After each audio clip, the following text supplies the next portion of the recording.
your God. I will also save you from all of your uncleannesses, and I will call for the corn.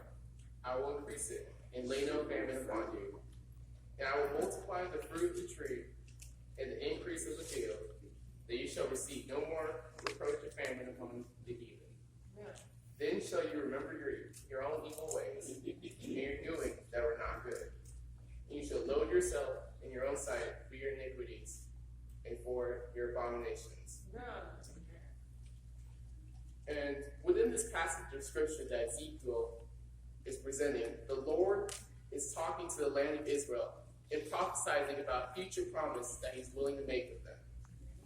If you read earlier on, he talks about that he will crush the heathen nations among the people. Also, if you read about 10 verses before the passage I picked, God talks about how he had formerly punished the people of Israel because of their disobedience in God. But now, he had a change of heart. The Lord now promised to wash away the iniquities of their past and restore them to their former beauty. He goes on to offer them, as the scriptures say in 27 through 30, to put within them a new spirit and to put within them a new heart, and that they will be clean from their iniquities and that they will follow him. See, the process that the prophecy is talking about is conversion. And conversion comes from the root convert, which means, simply put, to persuade someone, or better yet, to exchange something that you have that is of no value for something that you do value at this moment. Right? See, if you recall in math, you were asked to convert fractions into decimals. And I don't like math as much anymore. But the reason you do that is because you see that one form is better than the other. Or rather, the solution you're looking for is better in one form than in the other.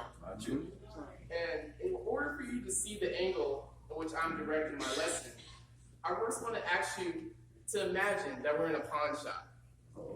And the reason I'm saying this is because I recently just went to a pawn shop a few weeks ago because I was looking for a new chain. You know, trying to speed up myself a little bit. But that's besides the point. You guys know what a pawn shop is, right? So, in a pawn shop, you're trying to sell something that you have for something of value, usually like money, or you're trying to get something else in exchange for that one item. And so I want you to imagine this scenario, that you're at a pawn shop, and you're selling your prized possession. And so, first off, you go to the world's pawn shop. And at that pawn shop, you exchange your prized possession for cheap thrills in life. The cheap thrills seem to go well for a while. You got money, you got houses, you got status, but they soon deteriorate and they leave you worse off. And then you try to return back to that pawn shop to get the item you once turned in exchange for what you got. But the pawn shop will not let you. Instead, they give you a fraction of what you gave at first. From then on, you bounce around from pawn shop to pawn shop, trying to get back that lost item you had. But in the end, you end up with a stony heart. And so you're finally tired of trying to search for that lost item. You try and you say, I'll go to one last pawn shop. And so, as you go through the last pawn shop, you meet the merchant. And the merchant is a kind man that lets you in warmly. And as he enters, you ask him this one simple question. What can I get for my stony heart? Surprisingly, this is actually the title of my lesson. It's called, What Can I Get for My Stony Heart? So in my lesson, I hope to cover these three topics. What do I have to offer? What is God offering me? And finally, what are the rules of the exchange and what is the guarantee? So going off for the first topic, what do I have to offer? And the question is, well, the answer is a stony heart. If you analyze the second scripture in the passage, if someone would kindly read that, Ezekiel 36 and verse 26, we can find our answer to this question. A new heart also will I give you, and a new spirit will I put within you. And I will take away the stony heart out of your flesh, and I will give you an heart of flesh. Thank you. And so going in depth into that passage, the one part that I liked reading about when I read that is that God didn't say, I'll fix your stony heart, or that I'll repair it, or I'll give you a new stony heart. No, God said, I will give you a new heart, period. Yeah. What God is trying to say is that the old stony heart that we are offering is not useful, and that we should convert it or exchange it for something that's of more value. That old stony heart should have been put in with all trash. See, stone, if you ever moved stone before, marble, in its purest form is extremely heavy. Now I can ask Brother Schexnayder in the back, who helped me move marble over the summer. And marble is extremely heavy. It's painful to carry up, especially upstairs or downstairs. If you make one false step, it'll crash into you and could possibly hurt you or kill you. Additionally, stone is an inanimate object that is incapable of growth or life itself. Once the stone has been placed there, it's set there forever. And the only way to change it is by chiseling away at it, piece by piece. So where am I going at? See, as the scriptures say, a mind that is callous or unwilling to accept the principles of God is a person that has an unconverted or stony heart. Think about it, to hear the fact that my God came from heaven above and came in lowly flesh to dwell among us, to think that he healed the sick, he raised the dead, he walked on water. But not only that, but he died to save me. The ugly soul that I know I am. To think, my God, the creator of the entire universe, was spit on, smacked, ridiculed, put a crown of thorns on his head. He was forced to parade the streets with a heavy cross to carry. To think, they put him on a rugged hill to die like a street rat. If you think about that, that statement should make you move. That should motivate you to not be like those people that put God in the wrong place. See, as Christians, a converted Christian puts God up high. See, but it seems that many of us sadly ignore that fact. They sadly ignore the gospel that is able to save us, but would rather tread the treacherous paths of the world. However, I will admit this, we all were like this at one point. Whether you were a Christian or not, we all were lost. There was a time that the gospel did not have much root within me, but I'm glad to say it is now. As it says in Hebrews 3 and verse 8, the Bible says, harden not your hearts, as in the provocation in the day of temptation in the wilderness. See, before we come to that merchant at the pawn shop, we all have a stony heart. The question is, once you meet that merchant, what are you going to do about it? There comes a time in your life that you have to become accountable for your actions.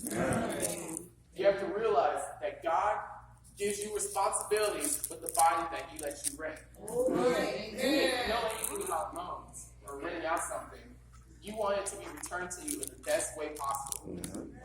However, many of us just tramp over the salvation that God has given us. Come on now. We ignore it, we forget about it, and we are ashamed of it as well. Come on now.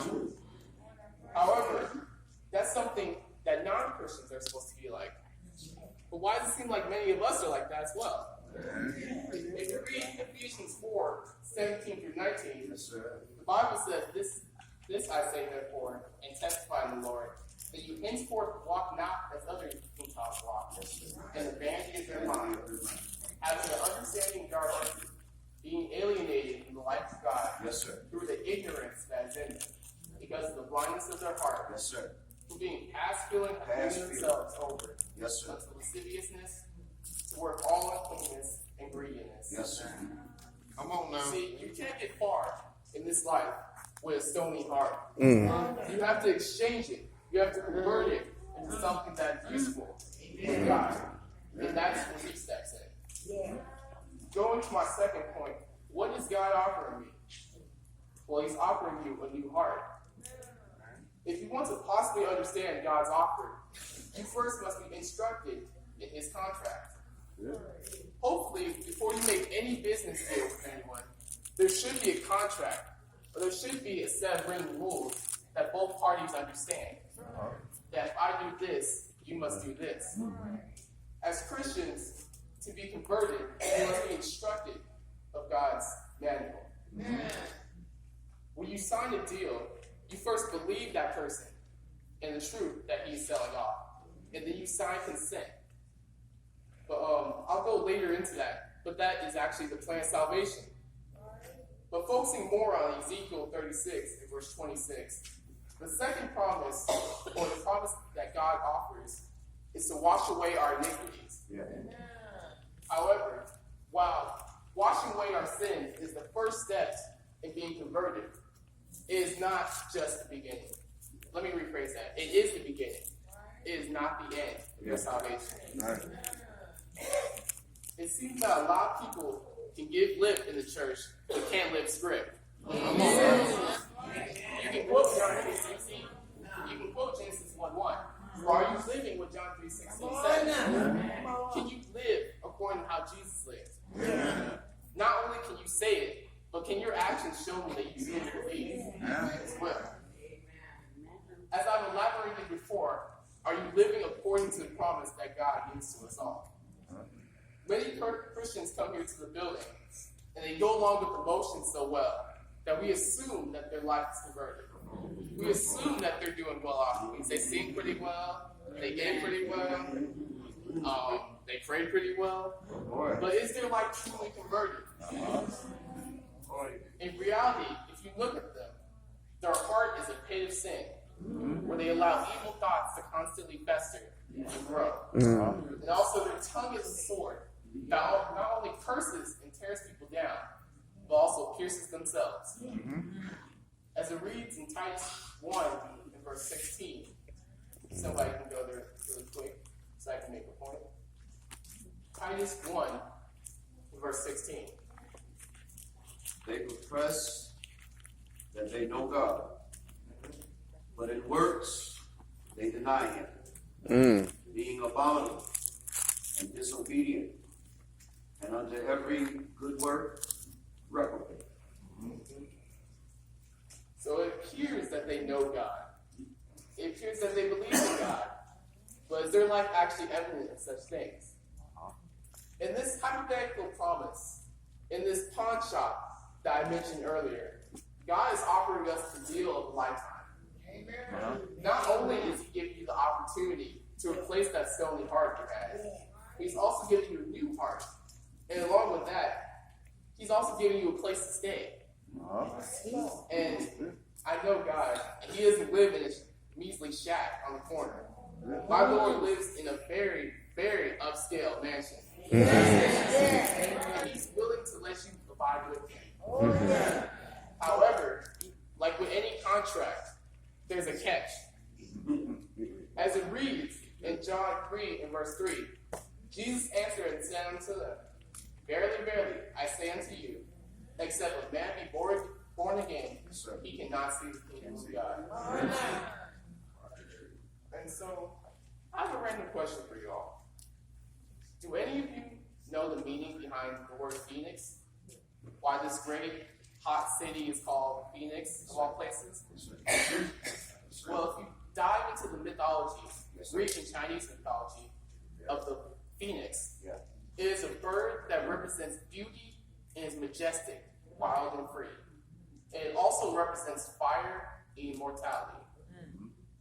See, in mythology, the phoenix, after seeing its impending death, he leaves its comfort zone and decides to fly in the flames of the world. In the process, the phoenix ignites itself, and from that, it burns itself into ash. And though that ash looks like there's nothing left, life miraculously grows from it. And a new phoenix is born from the ashes, even better, bigger, and faster than before.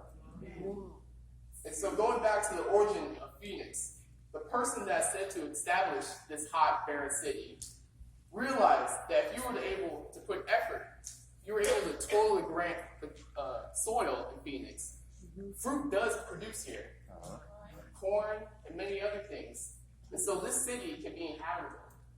From the ashes of this heat, life can come from it. And so where am I going at? I'm going at the fact that like the Phoenix, we have to prepare ourselves. That although we might see that there's ashes in our life, there might be nothing in our life, God is able to spring forth something wondrous, Come on now. profitable in our lives. However, just like the Phoenix, we have to be prepared to leave our comfort zone. The Phoenix doesn't get reborn until it leaves paradise, supposedly. And like us, we can't always be in a church building expecting blessings. Come on now. To be reborn again, you must go out into the heat of the world. Come on now. You must be purged of that past self. The ashes of your past life should flow away. And from there, a new body and a new heart. To live, I must die. And when I die, I must be reborn. Bigger and better than before. Yes, sir. If that is such the case, why does it seem that many of us, Christians, that say that we are reborn with a new heart, walk around with empty rib cages? Come on now. Just a skeleton where a heart, a beating, pumping heart should be there. It's just nothingness. Come on. Now, going to my final point, and when I mean final, I mean my third point. We got to analyze the last portion, which says, what are the rules of the exchange? See, once you put on Christ, once you exchange that stony heart for a new heart, for a new home, what am I supposed to get in exchange? Or better yet, what are the rules? What am I supposed to do so that I don't have to return that item?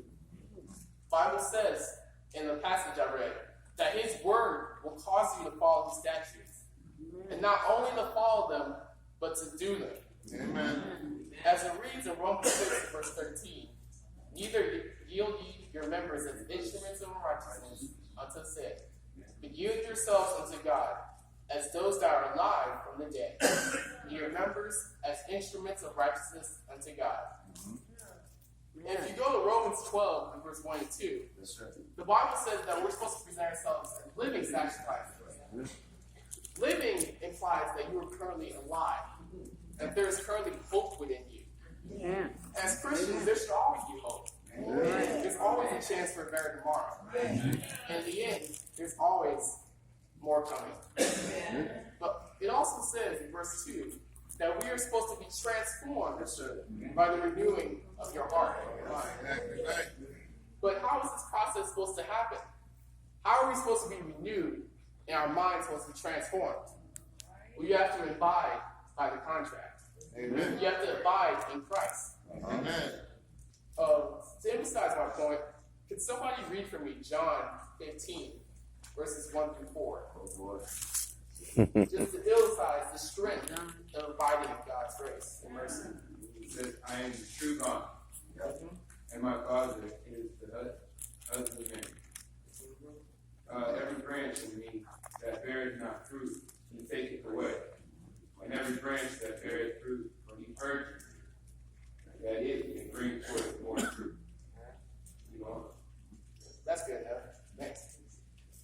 Going back to Ezekiel, one of the promises that God gave to the household of Israel is that they'd be fruitful. Yes, sir. He would cause them to not have famine, Yeah. to not be empty, but to always grow. Yeah. And if you look to John 15, verses 1 and verse 2, in order to grow fruit, you have to abide by the vine. Yeah. You have to stay within Christ to grow. And not only that, once you have grown fruit, you must be purged, as it reads in verse 2. Yeah. Jesus instructs us that the only way to continue growing is to be purged again and again. That's it. And me personally, I'm not good at gardening. But when I researched what purging means in gardening, it means to take away the dead parts of the plant so that life can grow through the vines that are still alive.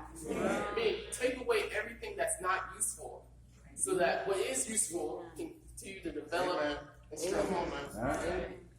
If we are to be Christians, if we are supposed to be converted, transformed by the renewing of our minds, we must continually remove the undesirable elements of our life.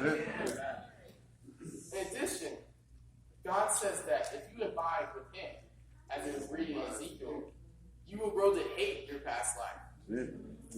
Your commitment to adhering to God's principles should create within you a new passion, a new zeal, a new drive in life.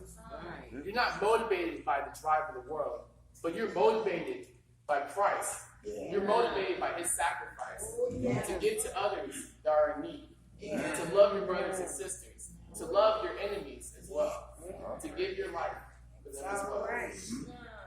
As it reads in 2 Corinthians 7, 9 through 11, now rejoice now that you're made sorry, but that you sorrow to repentance.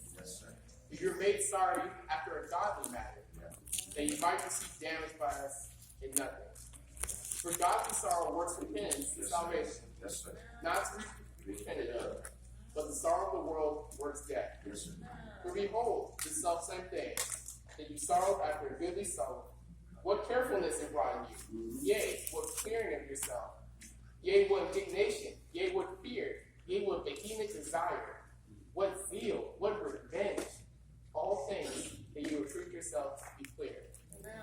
To be a Christian, these fruits should develop in you.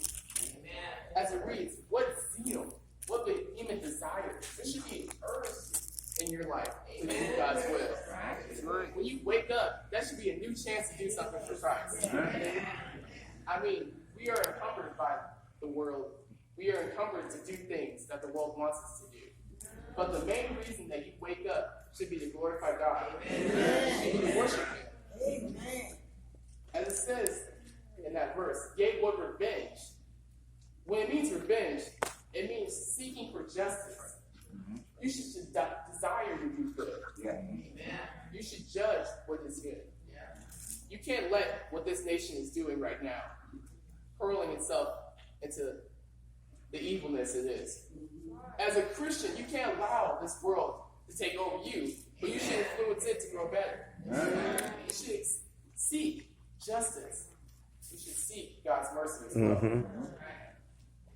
If you are truly a Christian, truly converted by God's grace and by His offer to make us better people, you should always bear good fruit.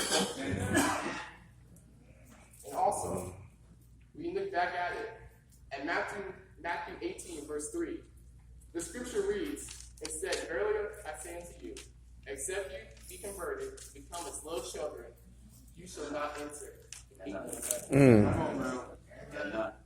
And when I was reading this, I was thinking about my little brother, thinking about how little children, they're so pure, they're so beautiful, they have such a zeal, they have curiosity, they want to explore and understand the world around them.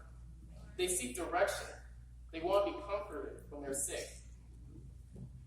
As children, we have to have faith in our parent.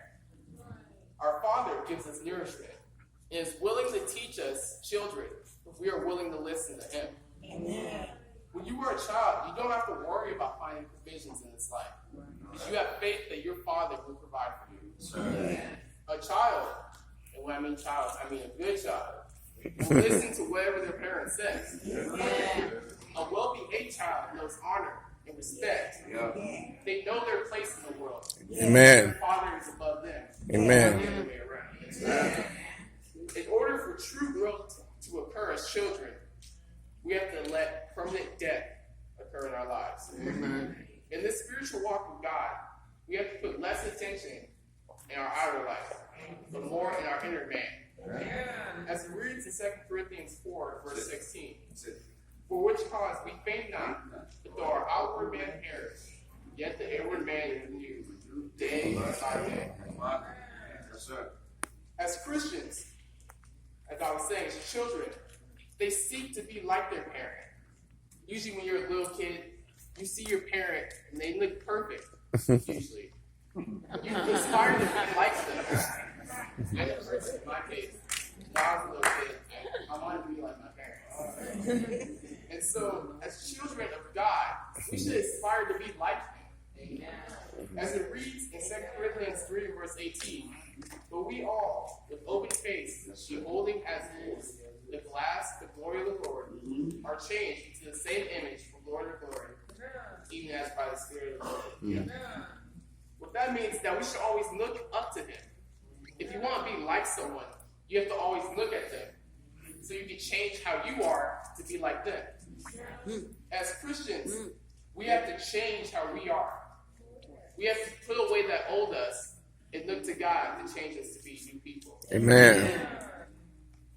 And going back again to the pawn shop deal, typically in a deal or an exchange, one of the bond lines in the agreement is that one party breaches the agreement.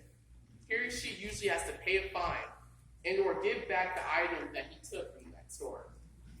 What I'm saying here is that it seems that many of us Christians love paying that fine. Many of us love to breach that agreement time again. Come on now. Expect God to forgive us over and over again.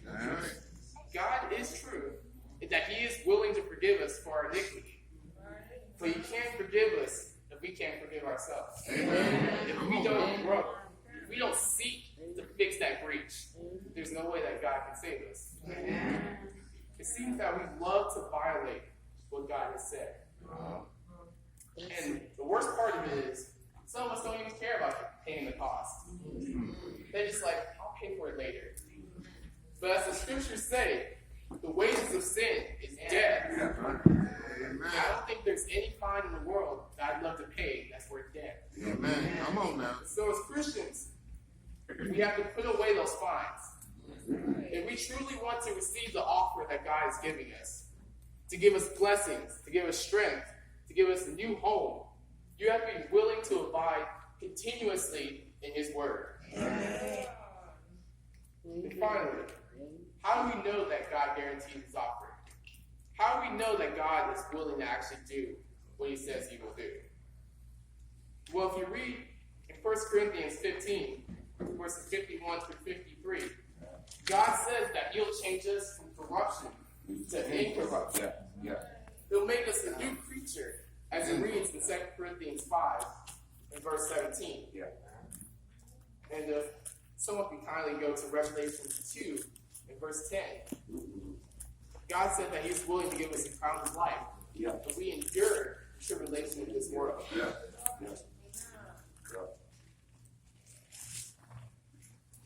Fear none of those things which thou shalt suffer. Behold, the devil shall cast some of you into prison, that you may be tried, and ye shall have tribulation 10 days. Be not faithful unto death, and I will give you a crown of life. In order for us to achieve the best offer around, period, we must be willing to give ourselves over to it full-heartedly, not half-heartedly. Okay? While this may appear easy, the path to giving all is troublesome. It's long. It's dark. Sometimes it doesn't seem like there's a way out of it. But with God, anything is possible. If you truly want that blessing that he will reward you with, you have to have faith in him that he'll guide you out of that tribulation. See, as Christians, we have to go through a metamorphosis. Somewhat like the butterfly. And if you learn from like 5th grade science, the butterfly grows from a caterpillar to a butterfly for metamorphosis. It crawls into the cocoon, and then a few months later, a new creature is born. But I feel like what is misstepped is what happens actually in that cocoon. See, when you look up the butterfly story, there's a lot more going on the inside than it is the outside. First, when the caterpillar is in the cocoon, the caterpillar dissolves itself. It dissolves the tissues within it, so that when it becomes a butterfly, from the ashes, like I was saying about the phoenix, from the things that it used to be, it can grow. The caterpillar uses that disintegrated tissue, the tissues that are dissolved, and new life is born. Enzymes create wings. They create new eyes, new legs. Instead, soon enough, when it endures just enough pressure, it breaks free. It becomes a butterfly and flies away. As Christians, like the caterpillar, we're going to have to tear ourselves down. We're going to have to get rid of that old Good us. stuff. We're going to have to, from the ashes, as I said earlier, from the ashes of our past self, create a new being through God. Amen. Come on now. And the good thing about God's offer is that he doesn't just give it to one of us, but he gives it to all of us. Amen. And a part of that offer is that we go tell others to convert themselves. Amen. Tell the whole world to exchange their stony hearts for a new heart in Christ. Amen. So to all those that have taken his offer, why is some of us giving the Lord empty returns?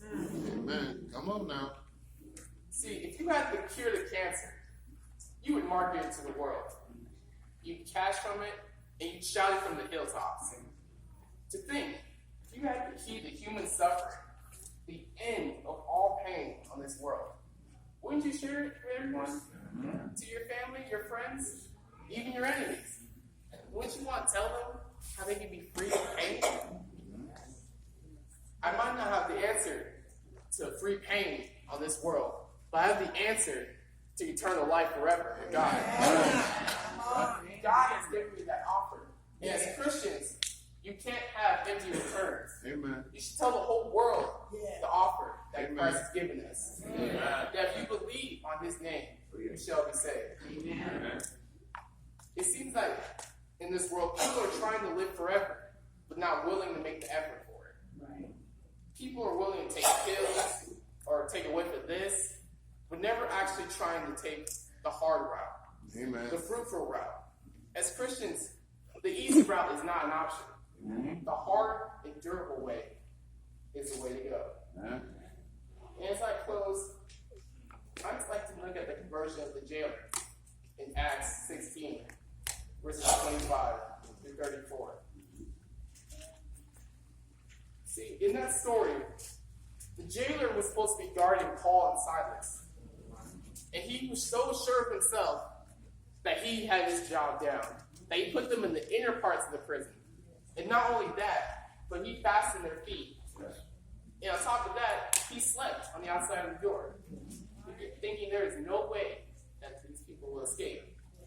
However, just like in our lives, God has to shake our foundations to show us his light. And just like the jailer, once he realized the power that God had, once he realized that someone is greater, he aspired for greater. He aspired for greatness. He aspired the fact that God is able to give me more than my mediocre job. If you read also later on, the jailer did not wait on that promise. That's right. But if you read in that self-same hour, he converted himself, and not only himself, but his entire family into the gospel. If we truly want the offer that God's giving us on the table, you got to take it while it lasts. And the thing is, you don't know how long it'll last. You don't know when it's your time to go. People are dying from 100 to age 1, even below that. In life, we have to take this offer immediately. If you are here, if you understand the fact that God died for you, Jesus Christ, the Son of God, came from heaven, and that he is willing to give you a mansion, robe, and crown in heaven if you only give your life up to him, I hope you don't make that choice later on in life, but you make it now while you're here, while you're still breathing. Give up that stony heart now before it crushes you in the future. Yeah. If you truly understand the conversion process, you should be moved to take that offer. Even if you are Christians right now, you realize you may have taken your stony heart back. There is still a chance for you to be healed again. You just have to give up that part of you that was that stony heart. Give up that past life. Stop what you're doing, turn around, and go back to God. Amen. He's willing to forgive you if you are willing to obey his will. Now, if there's anyone here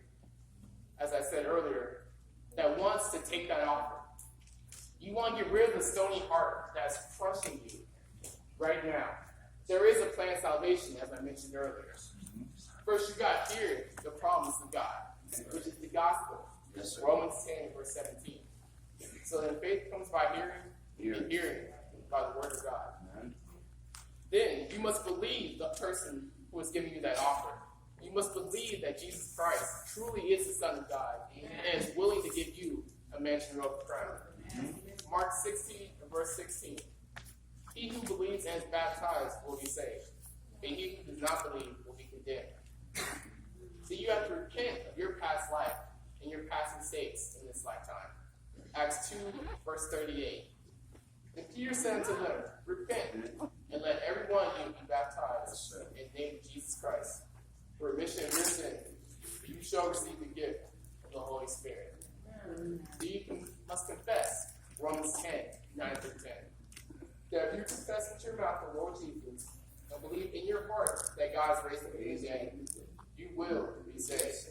Yes, sir. For with the heart one believes into righteousness, and with the mouth confession is made into salvation. Then you must be washed from your iniquity. Yeah. You must be baptized, immersed in water to be saved and entered into that conversion state. Acts 22 and verse 16. And now, why are you waiting? Arise and be baptized, and wash away your sins, calling on the name of the Lord. If anyone wishes to respond, if you are not a Christian or even a Christian, this is the opportune time as we now sing the invitation song. Jesus for the